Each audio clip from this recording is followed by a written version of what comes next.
Welcome back to the Matter of Facts podcast on the Prepper Broadcasting Network. We talk prepping, guns, and politics every week on iTunes, Stitcher, and Spotify. Go check out our content at mwfpodcast.com on Facebook or Instagram. You can support us via Patreon or by checking out our affiliate partners. I'm your host, Phil Rabley, and my co-host, Andrew Bobo, is on the other side of the mic, and here's your show. Yeah, welcome back to Matter of Facts podcast. This is the last show of the year. We just barely managed to sneak it in under the door before the office closed.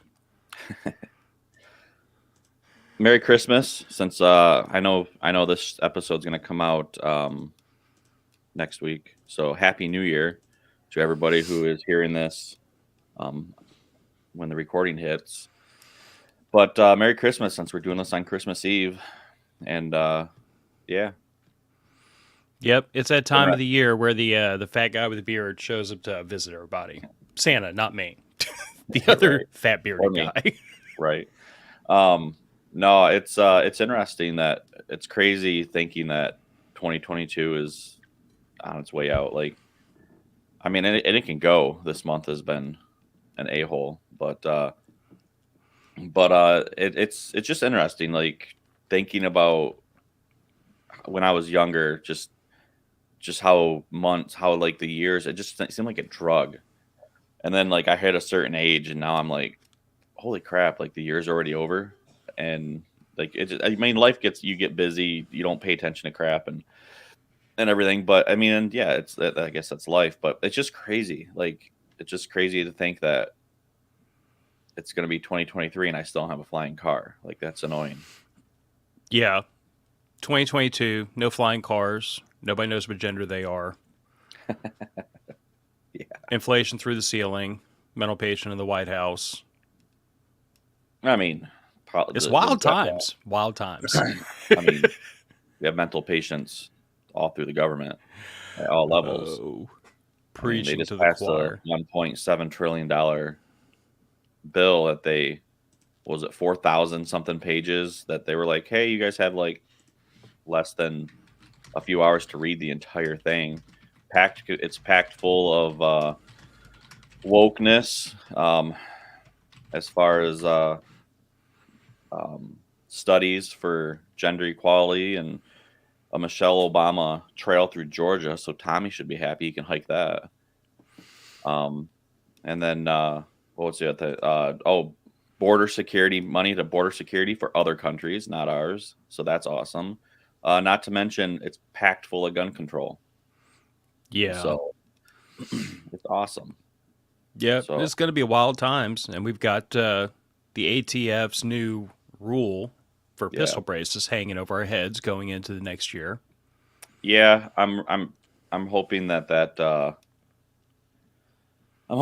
gets slapped around just like the frame and receiver rule, because the frame and receiver rule is getting stomped pretty hard. So I'm hoping that the pistol brace rule will get stomped even harder, just because of the fact that I mean, and they're saying that actually, like Bruin, they're actually saying I was watching. It's called the Armed Attorneys on YouTube. I watch them quite regularly, and they're actually really interesting. And there's another guy on there that I think he's out of Washington State, if I remember right. He's an attorney out of there, so he talks a lot of stuff about Washington State, but he also touches federal. And they're saying, and they're talking about how like Bruin might not even they'll probably not even look at Bruin too much with the lawsuit for the pistol brace. What they're going to look at was it the EPA that the rule that they are the lawsuit there for the EPA, and basically they're talking about how the ATF is changing this opinion on this rule to cause, and it's going to cost such a high, and basically it's just for money and stuff like that. Like, and I mean, and unconstitutional registration, but so because of like the whole money thing attached to it, they're saying that the EPA, they can attach what happened with the EPA, they can attach it to the ATF, and go after the ATF with it. So it's going to be interesting. By all means, don't comply. Anybody who's listening, to the agents that are listening on the show and stuff, don't comply. Don't register your crap. don't throw it away, don't sell it, don't give it away, don't bury it in the backyard. Just don't get caught with it. That's the thing, is it's unconstitutional. Yeah, but the principle you referred to that was brought up in the EPA case is a strike down of what's referred to as Chevron deference, which, to put it into layman's terms for the non-legal nerds, of which I'm not either, the short version is, for a very long time, if the government told the court it's legal, the court took their word on it. Which, right. If that sounds stupid to y'all, it sounds stupid to me too, but don't ever let me accuse our government of making sense or being functional in moments like this. But basically what came out of the EPA case was a new principle being applied where the court said if there's ambiguity in this law, and that's what the government has always claimed, was like, well, the legislature wasn't totally clear, so we have to interpret the law with our rules. And the court said, okay, fair point. But if you have to interpret the rules, you must interpret the law and craft your rules to give the citizenry the maximum flexibility, the maximum freedom. In other words, the court stepped in and told the EPA, and this could now be applied to the ATF, if there's ambiguity in the law, you have to be as light-handed as possible and not look for the maximum amount of flexibility for your agency to pursue your own ends. Mm-hmm. That was done to the EPA, and it could easily be applied to the ATF and other agencies, but the idea is simply that the legislature did a really bad job writing this law. They didn't fully specify in detail out what, they didn't know what a pistol brace was at the time the NFA was written, 80 years ago now. And that's fine, but unless Congress is going to pass additional legislation to clarify the NFA, you have to give the citizenry the maximum flexibility. So if the citizenry, not the government, says this is legal, you have to take their word on it, which is just making people's heads explode in the government. How dare we be told we have to respect the citizens' rights? But it's exactly what the three-letter agencies have been telling the courts for all these years is, well, we said it's legal, so it must be. And they're saying, right. No, that's not how that works. The legislature is responsible for writing laws. If the legislature did a bad job writing a law, you don't get to tell us what they meant. They have to go back and do their jobs properly. You're an enforcement arm of the government. Your job's to enforce the law as it's written, not reinterpret and reinvent and pass new rules so that you can interpret what you think they meant. Mm-hmm. It's an encouraging movement on behalf of the courts. I mean, I hope it goes someplace, but then again, I'm the guy that says I hope ATF gets turned into a convenience store. So, yeah, speaking of the ATF, it's really funny. I don't know if it's in every area, but in your area, Google Map the ATF, like where your local the ATF field office is, and see what it comes up as. In Grand Rapids, mine comes up as a gay bar.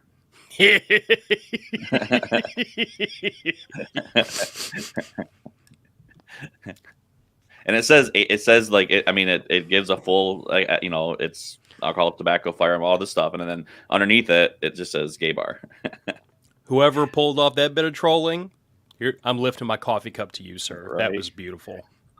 No, so we'll see. It just sucks because the people are on the wrong side of their rights, and I say that because we have our God-given rights. We have our natural freedoms, and the government is slowly, like, they've been really just trying to rip those away over the last 60 years, if not more.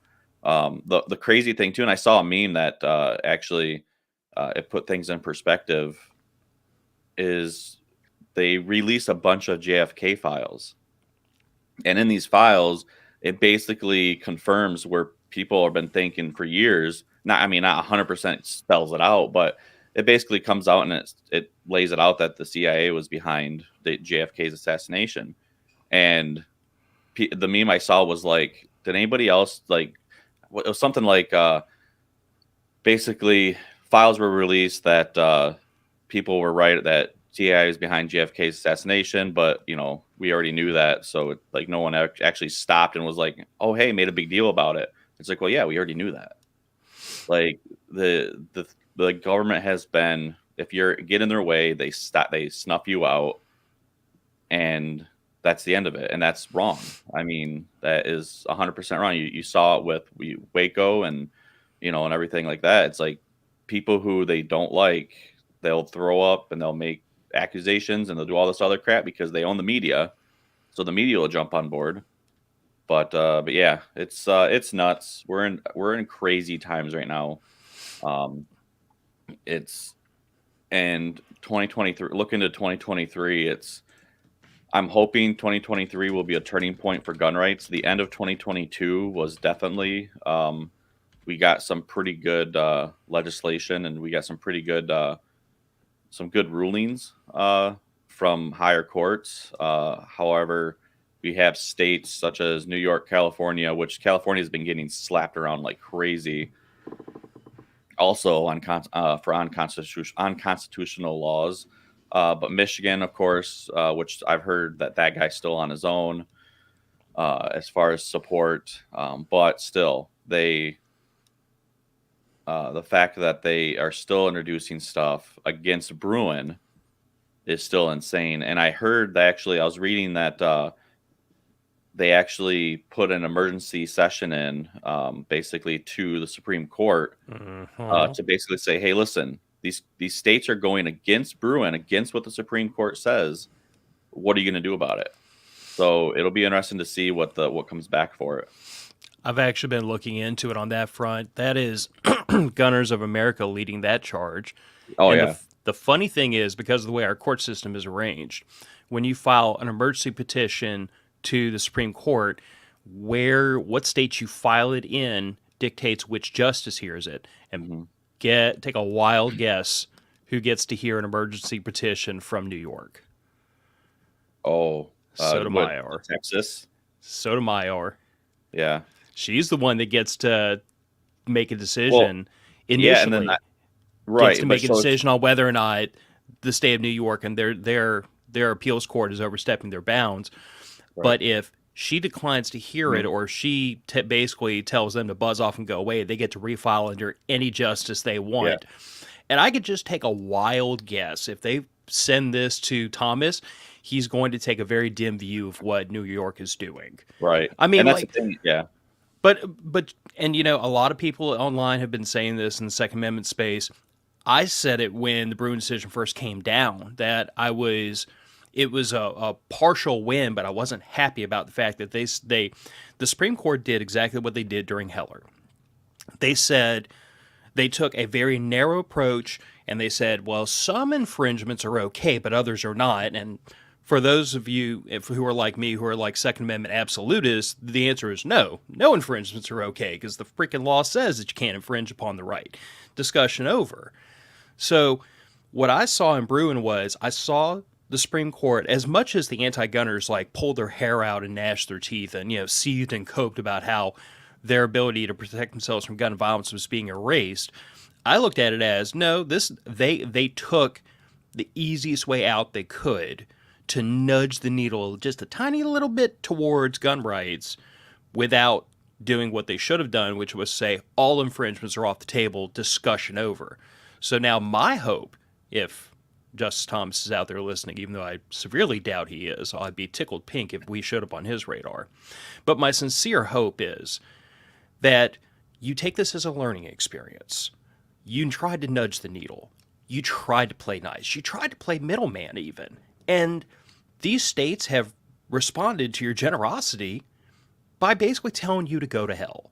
So now maybe, just maybe, it's time to listen to the cranky-ass Cajun down in South Louisiana who's been saying, no, stop playing nice with them, stop trying to compromise with them, stop trying to take a narrow opinion, tell them all infringements are off the table, seethe, cope, get over it, move to Canada, move to Mexico, go to hell. Be done with this. Because every time you leave the door the tiniest little bit open for these freaking idiots to friggin' shove more gun control down our throats, they jump on it like a hand grenade. Yeah. They can't help themselves. Yeah, and I that's mean, California and New York flat out said we're going to defy this ruling. New Jersey. So, New Jersey, New New Jersey Jersey just has gone passed a full freaking fascist on well, this deal. they just passed a New Jersey just passed a whole slew of stuff that basically it's like it's like titled basically like a response to Bruin. Like Yeah. it's ridiculous. But no, So I guess that's that. I'm going to get off my soapbox on that. But like seriously, quit trying to compromise with these morons. Just tell them the way it is. Point to the Second Amendment. It's not a very. It's probably the simplest law in our entire legal history. It's not that long. It's written in plain English. Anybody can read it that wants to read it, and tell them it says what it says. Shall not be infringed. Get over yourself. Yeah. There's no more deferring to these idiots and their supposed intent to protect the people from gun violence. The government doesn't protect my family from gun violence. I do. But I digress. Yeah, no, it's the whole idea, like the way I look at the Bruin decision is it's a snowball effect. Where they didn't flat out say what you wanted them to say or what I wanted them to say, but they gave enough to where states can kind of start they gave enough to where organizations such as like GOA and Firearms Policy Coalition and stuff can start doing what they need to do.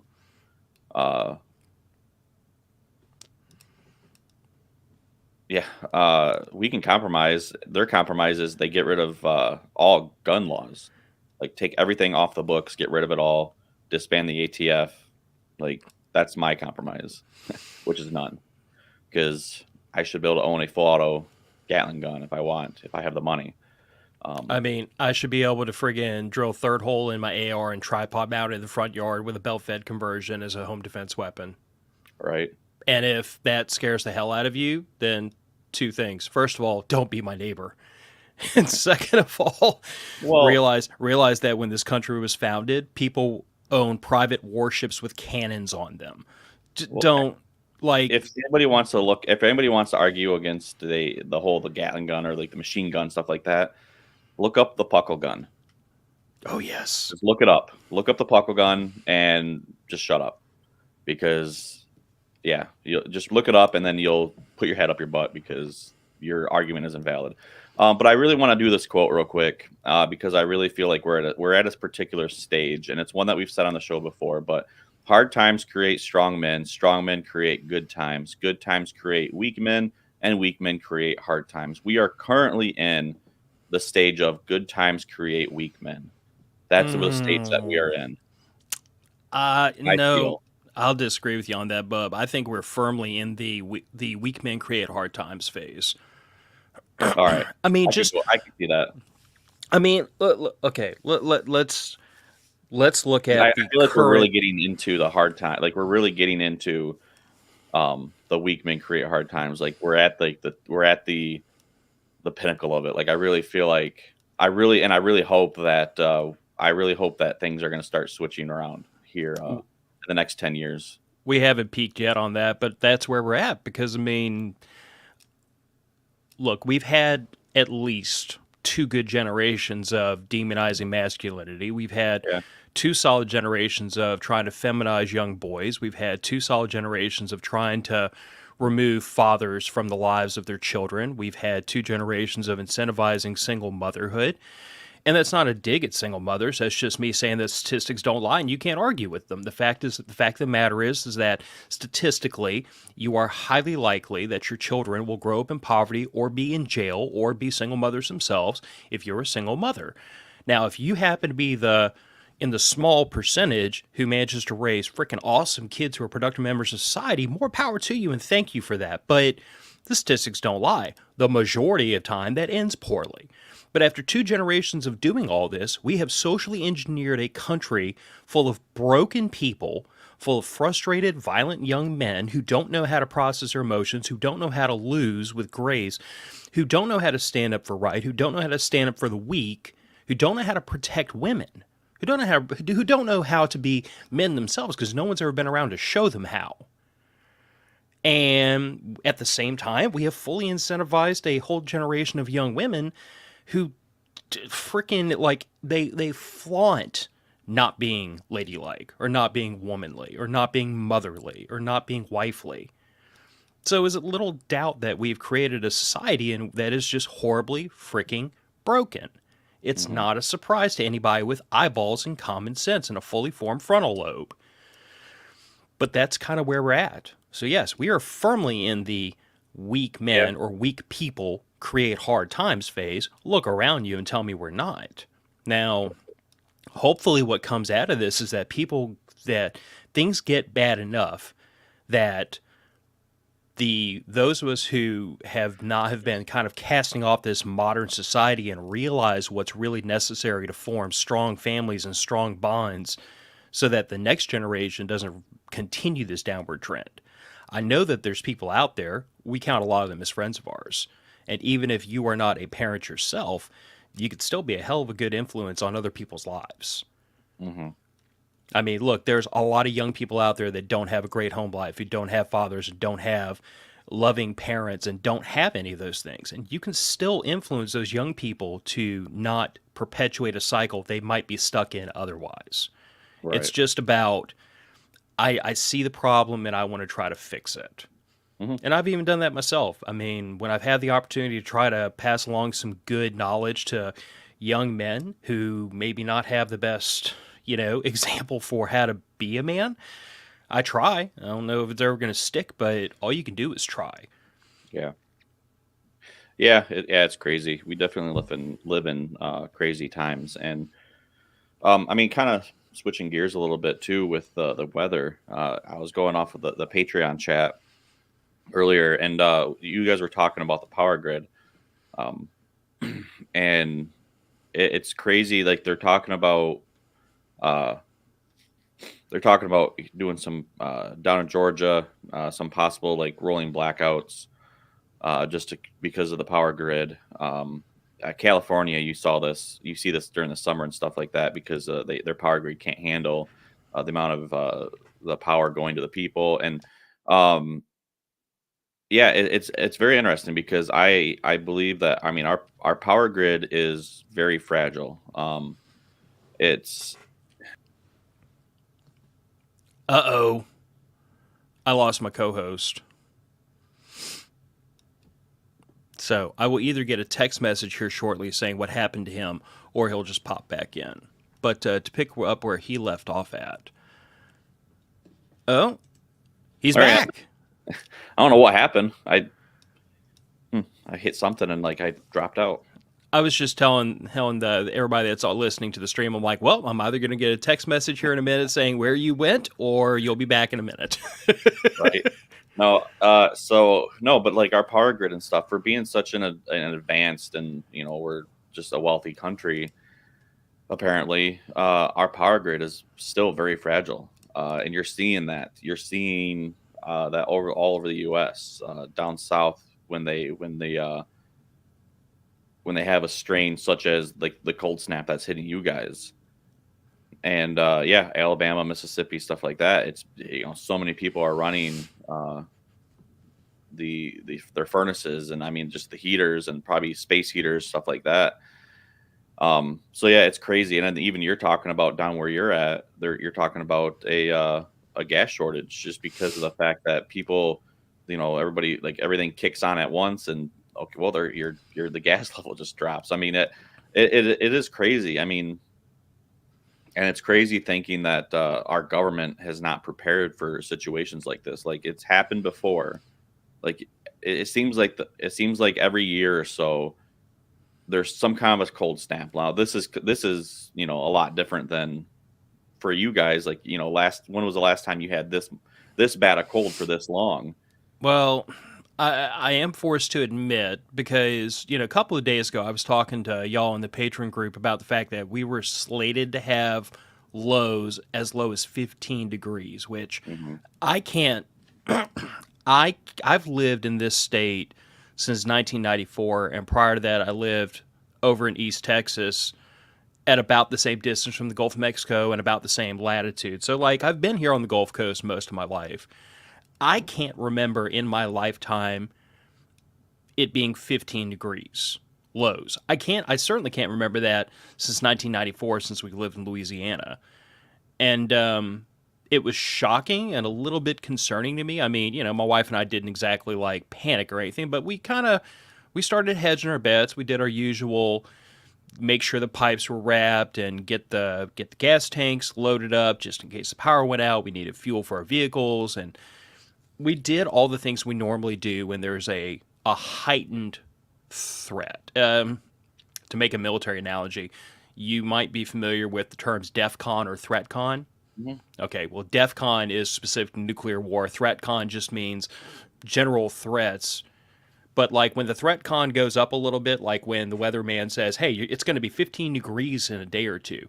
Threat con went up. We did what we were supposed to do to make sure that we kind of hedged our bets a little bit. But I think the lowest it got where I'm at is 24 degrees, which is still like a once every 5 or 10 years event for us. It's very rare to get this cold and stay this cold for this long. Mm-hmm. But, it's like you pejoratively told me the other day, like, quit freaking out. It's going to be 60 degrees in a couple of days, which, like, yesterday, because today is Saturday, the 24th, yesterday on Friday the 23rd, the low was 24, ended up being 24 degrees. This is as low as it got. And I want to say the high was like maybe 36. A week from then, this coming Friday, when this episode comes out, my high is going to be in the mid 60s. So kind of short-lived, but yeah, man. I mean, they've been cautioning people that power requirements are getting very high, near the limit of what the system can tolerate. There's been talk about natural gas pressure fluctuations because whenever there's a blackout, a lot of people down here have natural gas whole home generators because we have a very plentiful natural gas source. We drill it ourselves right there in South Louisiana and off the coast. So when the power goes out, the next thing you take a hit's natural gas. And like my house, like a lot of houses, runs primarily off natural gas. The furnace, the range, the clothes dryer, the water heater. That was one of the cool parts about Hurricane Ida is when we lost power, we still had hot showers. Yeah. But it really is just one of those situations where it's like this whole experience has been very instructional for some people. And for others, I think they're just huddled up trying to keep warm, not learning the lesson that's being presented to them. I mean, the thing is, those if they don't learn their lesson, if they can't take this and, hey, what do we do? Something to prep for. I mean, you can't hold their hand. Like they're not going to learn whatever. But that's the thing, though, is you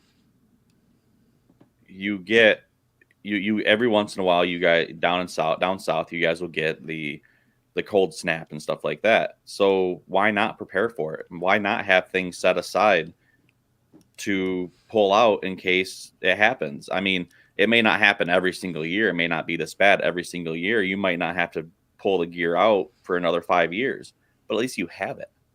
And that's what prepping is all about. That's what the preparedness mindset is all about and that's where that's why I love the quote that, shoot, I just blanked. But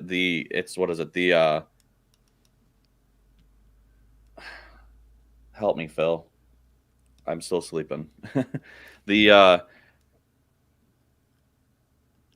my God. I'm not sure where you were going. I had it and it was like, and you're out. Andrew blue screen right there in front of us, guys. Oh my God.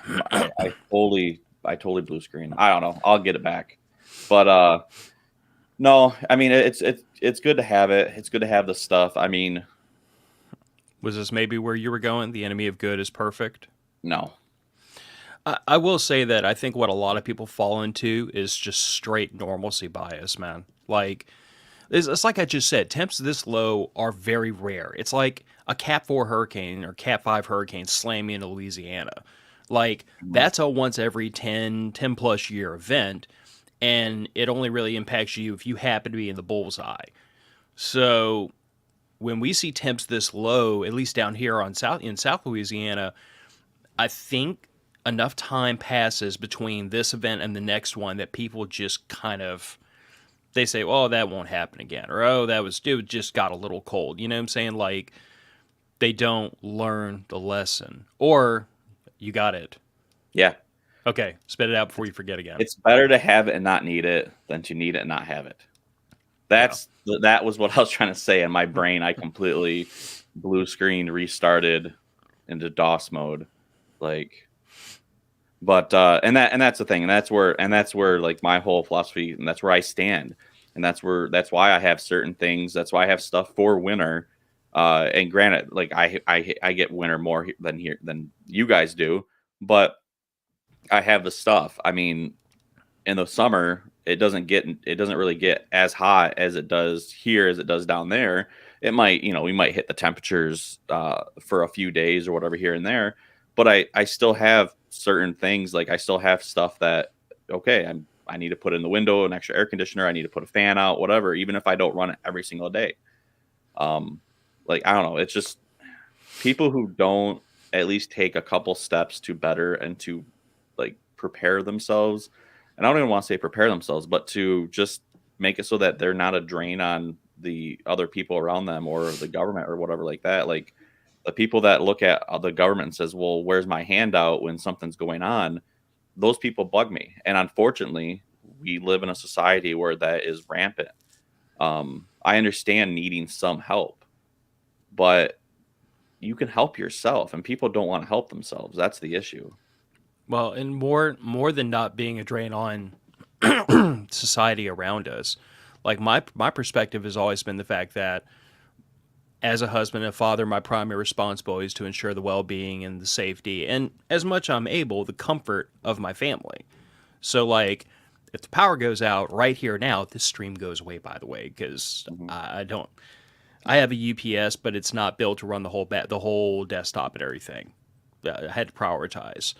But, the first thing we would do is we fire up our gas fireplace. And if the gas fireplace went down, quite frankly, it's already ready. We could throw some logs in there. We could take out the ceramic logs, put in some real logs, and do it that way if we had to.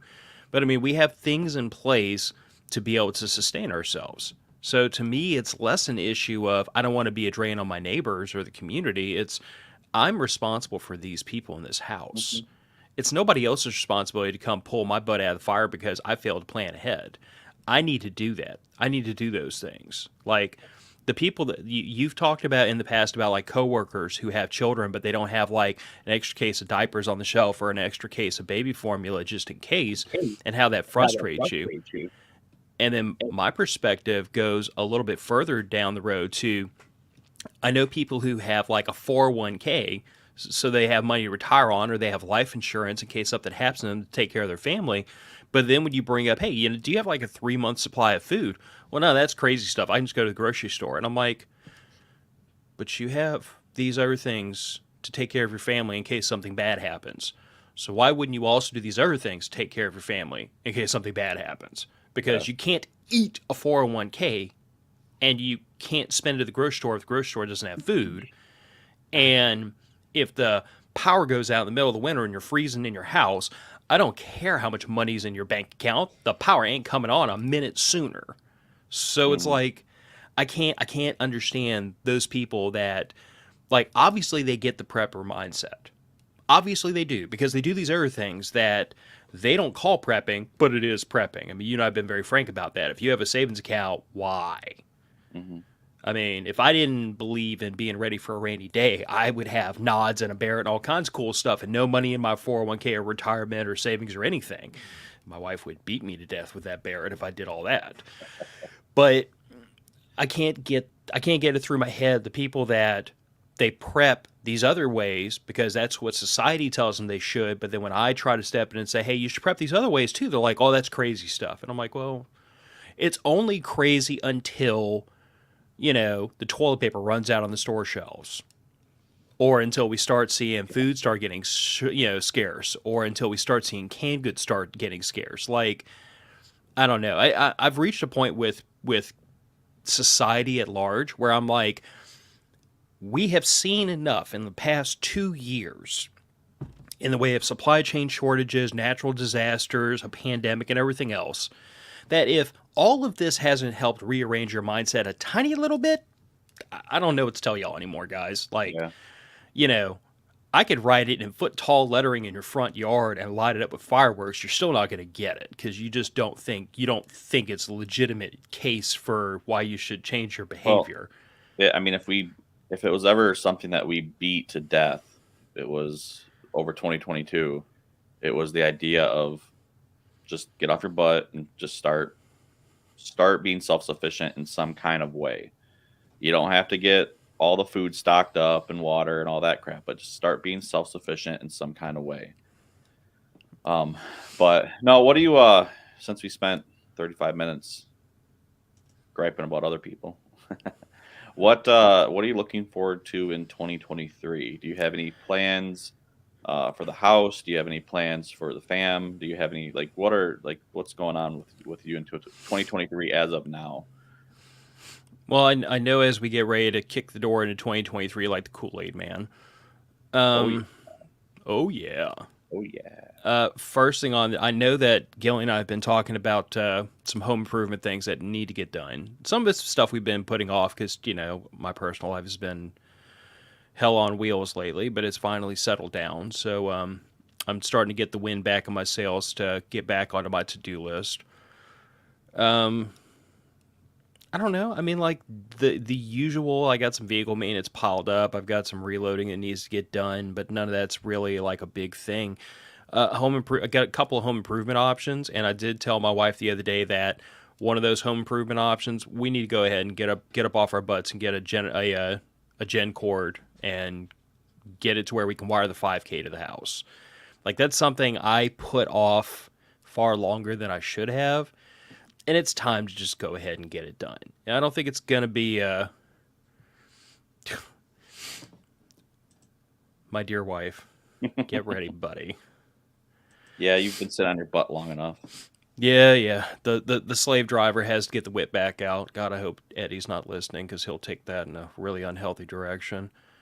But, we got a couple of things that need to get done around the house. As far as the family prepping, I don't know. Like I'm really at this point kind of looking at what we have done, because what we've done up to this point in prepping has been a lot of like I focus on area until I get built up to a reasonable amount, then I switch something else and I focus on that, build that up some more. And I'm at a point where like I've got a couple more projects that are going to I feel like really solidify our position prepping wise. I think I'm at a point where once we get our rainwater catch system finished off, I got something in mind to finish that off. But once that gets done and I get like a handful of more dry good barrels put together, I really feel like at that point, like food, water, I feel like we're in pretty daggum good shape. At that point, I really want to get the 5K put, like to where I can wire it to the house. I'm considering maybe thinking about doing something in the vein of like solar backup for the house, in limited quantities, something that really could just run like the fridge and the freezer so we don't lose a massive food investment there. But I don't know. It's one of those things where it's like the funny part about prepping for as long as we've been prepping is that I recognize that you're never done. You just move on to something else. You reprioritize something else. And I don't feel like we're done because we never will be done, but I feel like we've built up all these piles to such a degree that now I'm looking around like, what's the next thing to get into to put the family in a better position? Because like we've covered the basics pretty thoroughly, I mean, at least here at my home. My wife is messaging us. Mm-hmm. Oh yes, Gillian has. So when she went to prepper camp with me and our daughter, she really fell into the idea of like homeopathic medicine and herbal medicine and things like that. And she really wants to try to pursue that to what degree possible, be able to have us independent from big pharma and all their nonsense. Mm-hmm. Like we all know that there's natural remedies out there, and I hate to even call them remedies. There's naturally found medicine. There's medicines found in nature that do fever control, that do joint pain, that do all these things. And it's knowledge that hasn't quite been lost, but it certainly is not mainstream anymore, but it's out there. And she really wants us to begin to kind of go back to more of nature for those remedies rather than going to the CVS or the pharmacy. Now, it's not to say that we're like going to eschew modern medicine entirely, because I don't think that's entirely responsible in some cases. But it is to say that if I have these two things to pick from, and one of them I literally harvested out of my backyard, and I know where it came from, and I know how it was made, and I know it is literally all natural stuff, and this other thing was made in a lab, God only knows what, pressed into a pill and sold for an enormous profit. Like, why wouldn't I naturally just give this a try and see if it works? Well, that, and I mean, man has been around for a very long time. And pharmaceutical companies and, creating all these pills and these trying to, make the wonder drugs and all that stuff, they haven't been around as long as humans have been. So we need to get back to nature. We need to get back to like, hey, there's been home remedies for certain things for forever. It's just easier to go to your local drugstore and just get a script or get just something over the counter or something, whatever it is. It's just been easier. And as humans, we've become lazy. We become dependent on that convenience. And I mean, I'm not saying I'm better than anybody else, because it's like, man, I have a headache or something's going on, joint pain or whatever, I pop in Aleve or whatever it is. Like, I do it too. But getting back to knowing what happens and what we can do to better ourselves, and that might be a little bit better on you, because if you look at the side effects of some of these, Tylenol and stuff like Advil, or Aleve and stuff, they're great. But look at the liver warning on some of these. Like, if you're taking them, like, it's bad on your liver.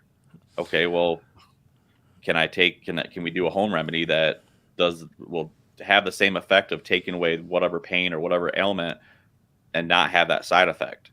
Well, yeah, there is.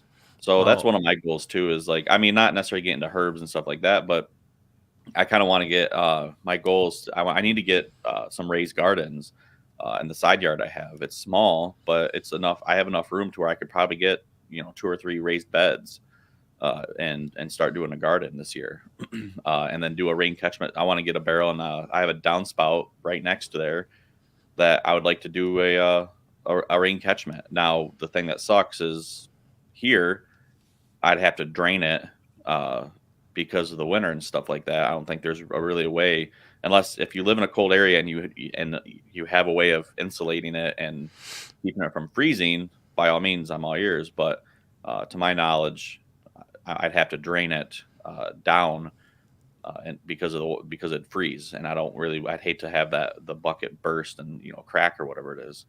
So actually, if you engineer it properly so that it's max fill, there's still an airspace at the top. Because if I'm struggling with my memory, but I think water expands something like 10% when it freezes.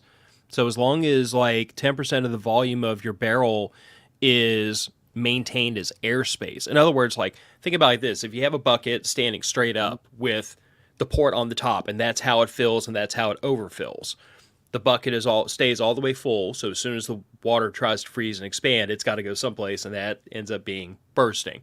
But if you lay it on its side and you position that water inlet and overflow like below the top of the barrel, there's room for the water to expand as it freezes.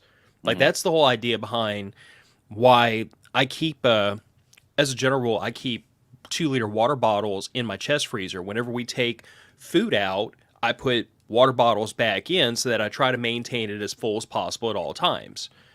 And I always make sure I drain about 3 inches of water out of the top before I put them in the freezer so they don't pop. It's just a thought. Yeah, no, it's just stuff to look into, stuff to learn. I mean, 2022 was an exciting year for me just because I bought a house. So it just taking that home ownership and running with it. And next year, I like you. I do want to run. I need to, I'd like to run a line and make it so that I can plug a generator directly into the wall in the garage and be able to run it in case I do lose power.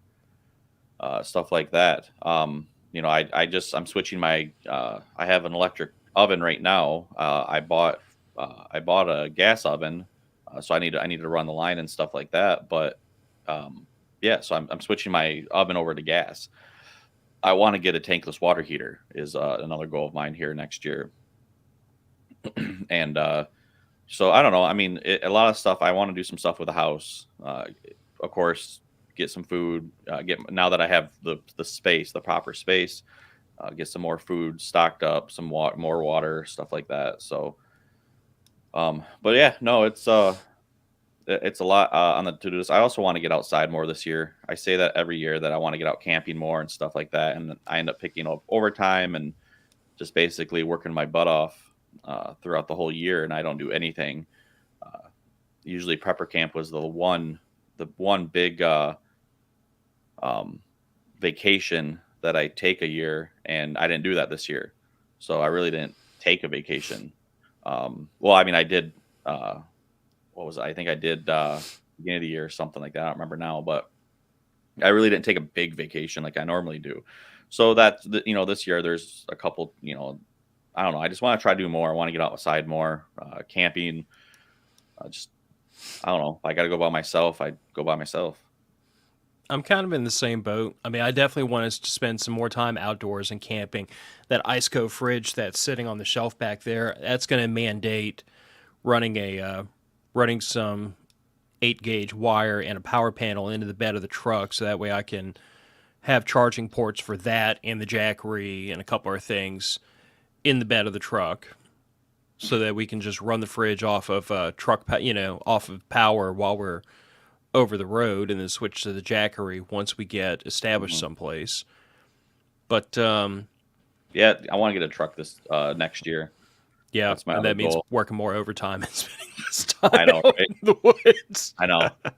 Yeah, that's yeah. No, I'm my goal is to save up money, to save up a good down payment, and get a. I want to get a Toyota Tacoma, but I really like the aftermarket parts that you can get for them. Some of the rails and stuff like that for the bed, and kind of set it up not necessarily as an off grid or off road rig, because I'm not going to be going off roading really with it. But I just a bug out rig. Like I want to have it set up to where I can cut ties and go if I have to, or just leave for the weekend and go camping if I want to. But I'll have supplies in there, so I want to do that. But I want manual. I've been stuck on wanting a manual vehicle for years. I miss my old. I had a manual little 4-wheel drive or a little 4-cylinder Toyota back in the day. And what year? Oh geez, 90. I think it was a 98. Okay. I want to say. I think it was an old night. I think it was a 98. If I remember, I want to say it was. It could have been older than that. I don't remember exactly, but it was an old, just a single cab, bench seat, just stick. Manual, had the manual hubs. I had to get out and turn, and everything in the winter. But I love that truck. Manual. I miss a manual truck, and so that's one reason why I'm going to Tacoma, is they are the only truck in the United States that I know of that you can get in manual. Yeah, I ended up having to get an auto just because manual Tacomas are more difficult to find on the used market. And I came across a screaming deal on a really clean, low mile, really clean, fairly new automatic, and I said, nah, go for it. Mm-hmm. But I'm kind of in the same boat. Like my truck's two-wheel drive, so it's never going to be the overlanding, off-roading, rock crawling. You can anything. do a lot with two-wheel drive. You can do a hell of a lot with two-wheel drive. Yeah. But from my perspective, what I can do with a two-wheel drive truck that I couldn't do in a compact hatchback is I can put 1,000 pounds of crap in the bed. Mm-hmm. And that really is kind of the long and short of why I got into a truck. Is it's not the ability to drive off-road, even though I get in some fairly rough stuff every now and then, like, gravel roads and fire roads and stuff like that. But a lot of what I use it for is just the ability to truly pack up 3 people's worth of stuff and go. And with the soft topper I have on the back of the truck, I mean, anybody that saw us at Prepper Camp knows we pretty well pulled into Prepper Camp, rolled up 3 sides of that soft topper, and it was filled. The whole soft topper was filled from one side to the other, from the bottom to the top. The whole thing was filled. And if we needed more space, I could have deployed the roof rack and put the roof basket on the top and moved like the tent and the sleeping bags and a lot of that stuff up to the roof. And that would have opened up even more space in the back. So we have a ton of friggin' capacity to carry gear for camping trips, but a lot of it is just, I really need to get this family outdoors and camping more this year. And one little truck improvement project to make that a little bit nicer. It's the whole reason I got the fridge, was just I figure if it's there and it makes camping a little bit nicer, then maybe it'll help me entice them out more often. But speaking of camping, MOF camping trip coming up this year. You're finally coming down. Yeah, I guess I will. What do you mean you guess? Don't make me don't make me gag and bag you. No, I want a MOF camping trip. I'm looking forward to it. I was kind of looking at a couple different stops along the way. I have a good friend of mine that's in Jonesboro area, where that's actually on the way. It's kind of through, so it's like, okay, do I stop on the way there or on the way back? I want to get, my grandpa is from Black Springs, Arkansas, that's where he was born. Him and I took a road trip a few years ago, and he saw that, and I'd like to go back. And now that I got my camera and stuff like that, I'd like to go back and take some good photos of some old family houses that are still standing. There's some places that I'd like to try to get some pictures for them, for like a present, maybe next year or something like that. So, because he really he'd like to try to go back again, but his health is kind of, it's declining every year. So, but so yeah, no, and it's only like an hour away. Black Springs is, I think it was like an hour away from where we're staying. So, but I know Randy and Doris were talking about going going as well.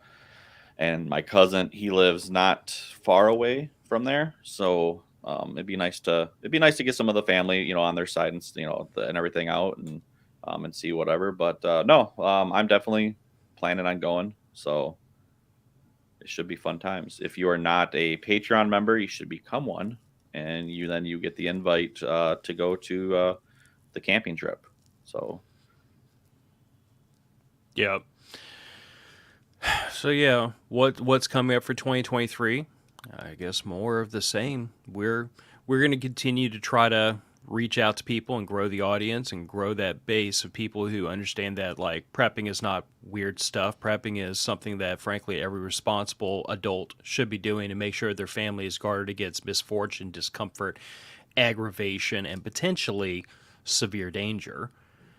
And we're going to continue to work on ourselves, because, we practice what we preach. I can't say I've gotten as much progress done in 2022 as I would have liked, but, until I have the bunker in the woods with ammo cans lining the walls, I won't have that amount of progress. So, but it's also worth pointing out that, like, a lot of times what Andrew and we talk about this more off the show than on, even though we probably should talk about more on the show, but, like, there's a certain amount of what we do trying to prepare ourselves for the future, which is also just like finances, like Andrew working overtime and me pumping up a savings account and managing my 401k. And it's a lot of like really nerdy stuff that most people don't think of as being prepping, but it is, because it always comes down to, like, what are we doing to protect ourselves for the future?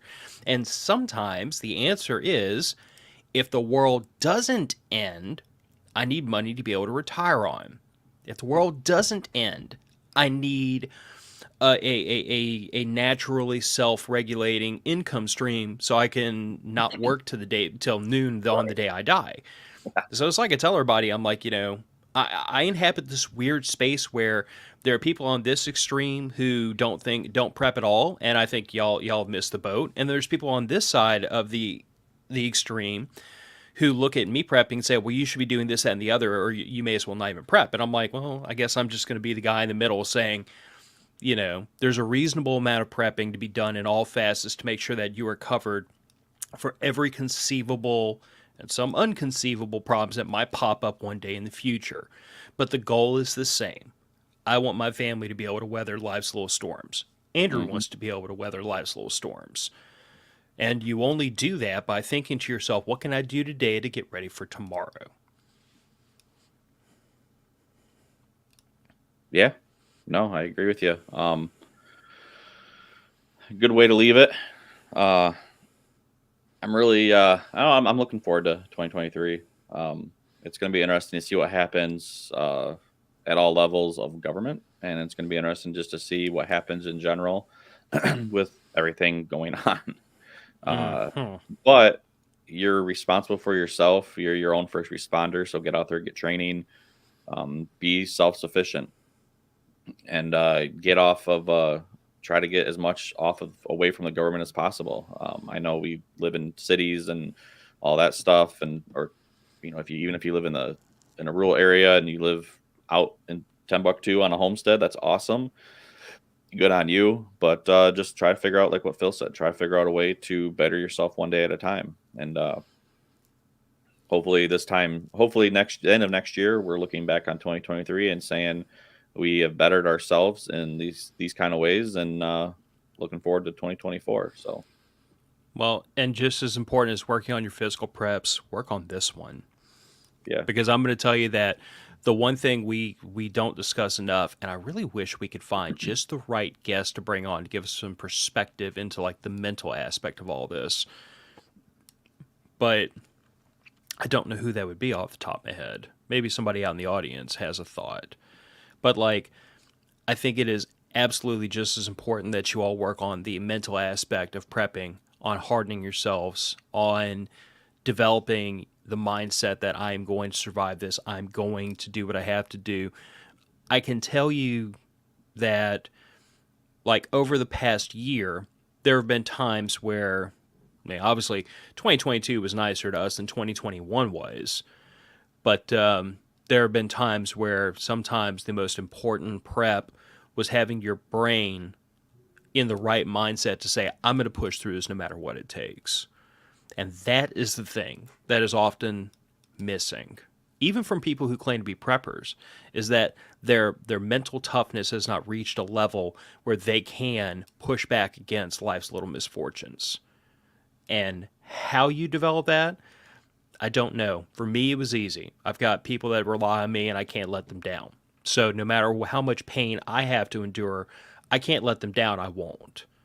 But for those of you who don't have that thing driving you forward, find it and let it drive you.